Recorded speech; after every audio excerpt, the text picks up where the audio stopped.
Welcome back, guys, to another episode of AP Gains at Night. It's just AP Gains, but it's harder to see me. We're talking about the new big updates that have hit Heroes of Middle-earth. Is this game worth playing? I think we're officially in the beta now. Now, to be clear, let me be clear. Previously, we were in the beta, but I've been testing games since I was a child. I had friends whose parents were big executives. Well, maybe not big executives, but high enough up where they could get some children into some beta testing over at PlayStation growing up. So I've been beta testing games since I was a wee lad. And it was probably the worst beta I've ever been a part of. So I considered it an alpha, let's just say. My unofficial, very biased opinion was I was just like, we'll call it an alpha. That being said, in 2 weeks, they patched a gigantic number of bugs, which, development team, if you're watching this, quite impressive, I might add. Quite impressive the amount of stuff they changed in, I don't know, was it 2 or 3 weeks of the alpha being out. So I'll officially say that we're in the beta. It's still the beta. I have no idea when the official game is going to launch. But let me just address a lot of concerns that people have had that I don't think are concerns. I think there are a number of large alarming things and some positive things as well. But I think overwhelmingly, the stuff that people have been worried about is not the right thing to be worried about. Now, of course, we were the first person in the world to stream the game for the first couple days. No one else was. So a large number of players only saw what the game looked like on my end. And if you guys know anything about me, I'm streaming on a literal microwave right now. Don't even have a PC.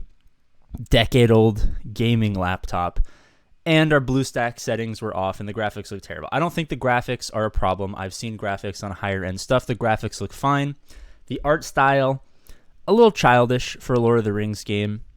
They said that they understood that this was a huge concern, and I'm actually hopeful that they might make some changes in the future. Luckily, no big important characters are in the game yet. I mean, we have like Strider, Aragorn, and like Frodo, and then we have like Merry and Pippin. And, we have some iconic characters, a couple of the Nazgul, but they're kind of like the weaker versions of those characters. They're not the cool, iconic versions of those characters that people are going to be really excited about. And ultimately they need to be perfect, right? So I think they still have time to fix, the art style. I think the graphics are fine. There are some major bad things about this game. The UI is subpar. Until recently, the game was quite literally unplayable, but they fixed a lot of that. I think the main issue right now is, the main issue with any hero collector game, especially with Capcom games, other games, Star Wars Galaxy of Heroes, is it just all boils down to the gear economy is absolute dog water. Now, I mostly do Galaxy of Heroes, as you guys know. I mean, there's probably this video might get a couple thousand views. Maybe 5 or 10 of you guys are watching this who aren't Star Wars Galaxy of Heroes players. I always tell this to my Star Wars Galaxy of Heroes players. If you're going to spend money in a mobile game, you need to fall into 2 categories. You're profiting off of that spending, i.e. you're a content creator, a streamer, whatever, where, it's a tax deduction because it's a business expense and, you're getting donations or ad revenue or whatever from what you're doing, right? Or if you take the money in your hand and you set it on fire and you wouldn't look the other way about it, right? And I believe that if you fall into those 2 categories in Star Wars Galaxy of Heroes, it's totally fine for you to spend money because, there's a robust PvP, PvE system. I enjoy the game. You're basically playing Star Wars chess for years on end. I think it's fine. On the other hand, in this game, similar to Galaxy of Heroes, the value of stuff that you spend with actual money is, well, of course, right now, no packs are open, so I can't actually show you, which is kind of ironic. The one time I'm like, oh, let's make a video, there's no packs in the store. But take my word for it. The packs are some of the most heinously bad value of any game I've ever seen in my entire life, and I do not recommend spending money on this game whatsoever. I think the only category of people who can, in my opinion, get away with spending money are going to be content creators because they're directly profiting off of it, and there's going to be some sort of like abstract, like a niche for, a couple thousand people are probably going to want to see what these characters do.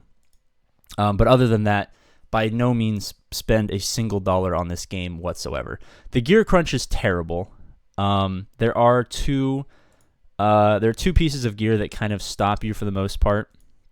It's been a lot better recently, but that's because of another issue that's arose, which we'll talk about.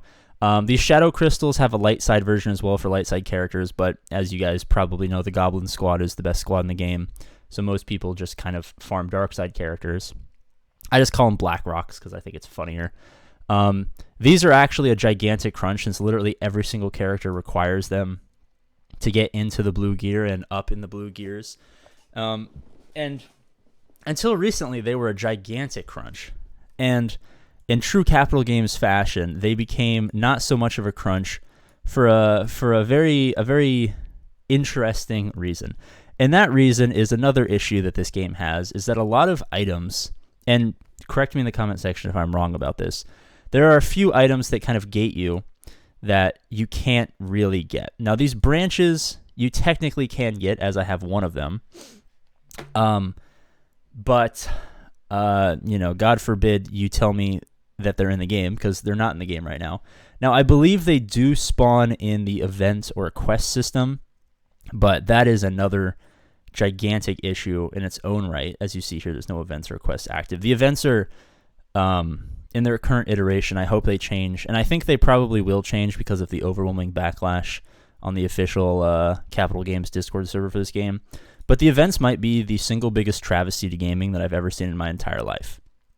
The daily quests are, standard daily quests that are pretty good, and I think the rewards are fine, and that's no problem there. But those are the events. These are the daily challenges. Sorry, the daily challenges, not the quests.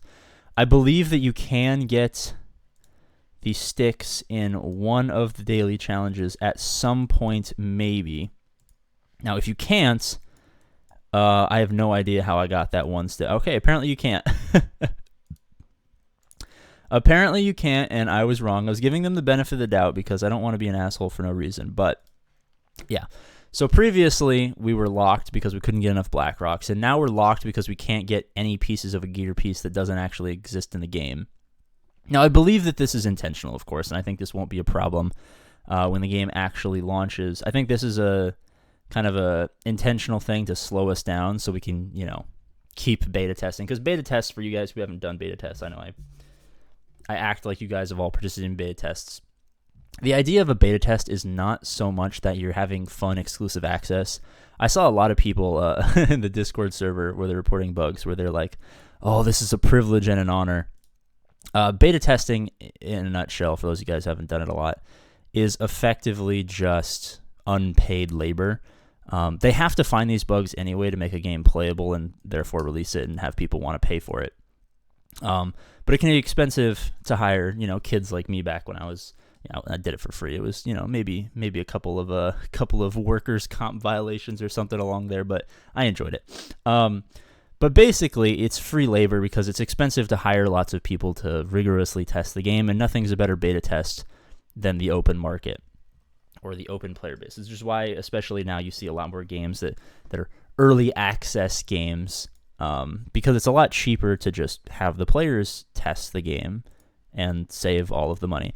Now, that's good, for the company, of course, and it can be fun for the players as well, having early access to the game. But this is a complete wipe, so any effort put into the beta is going to be completely useless other than the information that you could have maybe learned by playing it.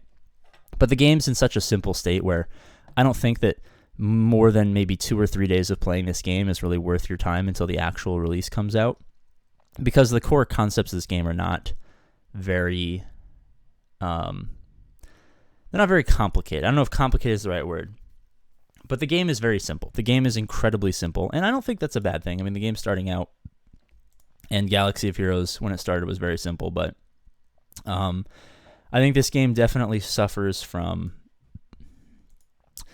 the fact that there's not really much to do, and that's fine. The game's still in beta. Are they going to add more stuff? Blah, blah, blah, blah. Maybe they will, but should you play the beta? Absolutely not.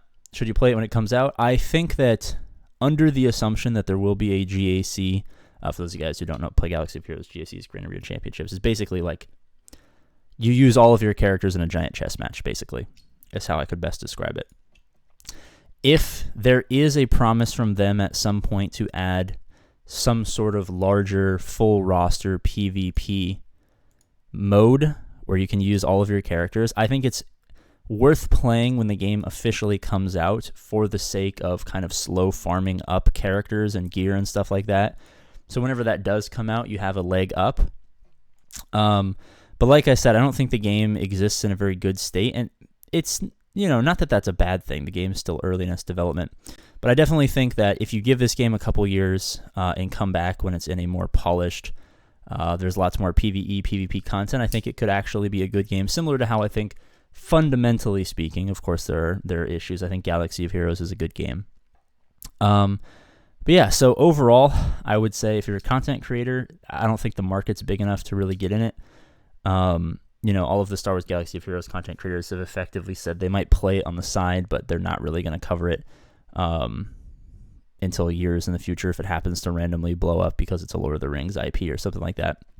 So if you're a content creator, like maybe give it a try just to see if there's an audience there for you. I'll cover the game just because it's so similar to Galaxy of Heroes. So honestly, just for the simple purpose, it will give me like an extra hour or two of streaming per stream, which will be very convenient. Because Galaxy of Heroes and Lord of the Rings, there isn't much to stream. So, if you're a casual player, maybe pick it up and see if you happen to really get into it. I think this is going to be a game for either the hyper competitive, not competitive in a sense because there's no competitive part of this game yet, but the hyper lovers of the franchise, kind of like Star Wars. Galaxy of Heroes. I think if you're an extreme super fan of Lord of the Rings, I guess you can play it as like an hour or two a day as like a side hobby that you enjoy. Honestly, until it improves, there's some good stuff, some bad stuff. Until it improves, I wouldn't really bother picking it up. If you do plan on playing this game, I would subscribe. I'll have all the best content for you guys, of course. Yeah, I mean. Lots improved technically. Lot left to prove or improve rather. I'm excited to see where it goes. Yeah, thank you guys so much for watching. Subscribe, of course, to make my ego grow ever larger. And as always, I love you, and I'll see you later.